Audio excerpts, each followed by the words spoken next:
जहां नहीं चैना वहां नहीं रहना। महाराष्ट्र में छगन भुजबल की खुली बगावत। अजित पवार के खिलाफ निकाली भड़ास। महायुति छोड़ने की तैयारी में दिख रहे हैं भुजबल। महाराष्ट्र में महायुति सरकार के गठन के बाद अब नाराजगियों का दौर जारी है। कई नेताओं का दर्द छलक रहा है, लेकिन एनसीपी अजित गुट के वरिष्ठ नेता छगन भुजबल ने अब अपनी नाराजगी खुलेआम जाहिर कर दी है। मंगलवार को उन्होंने यहां तक कह दिया, जहां नहीं चैना वहां नहीं रहना। उनके इस बयान के कई मायने निकाले जा रहे हैं। वहीं मंगलवार को पुणे में छगन के समर्थकों के अजित पवार के खिलाफ प्रदर्शन भी किया। उनका कहना था, ये अन्य पिछड़ा वर्ग का अपमान है। प्रदर्शन बारामती में उप मुख्यमंत्री और एनसीपी प्रमुख अजित पवार के बंगले के बाहर भी हुआ। छगन भुजबल ने दावा किया कि महाराष्ट्र के मुख्यमंत्री देवेंद्र फडणवीस उन्हें कैबिनेट में शामिल करना चाहते थे, लेकिन फैसला अजित पवार ने किया। 77 वर्षीय विधायक भुजबल पहले महायुति सरकार में मंत्री थे, लेकिन इस बार उन्हें जगह नहीं दी गई।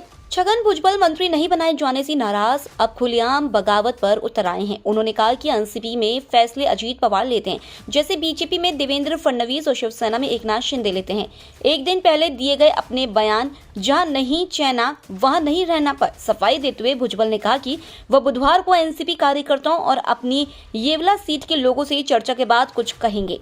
भुजबल ने कहा, मुझे मंत्री ना बनाए जाने का कोई दुख नहीं, लेकिन जो व्यवहार मेरे साथ हुआ उससे मैं आहत हूँ।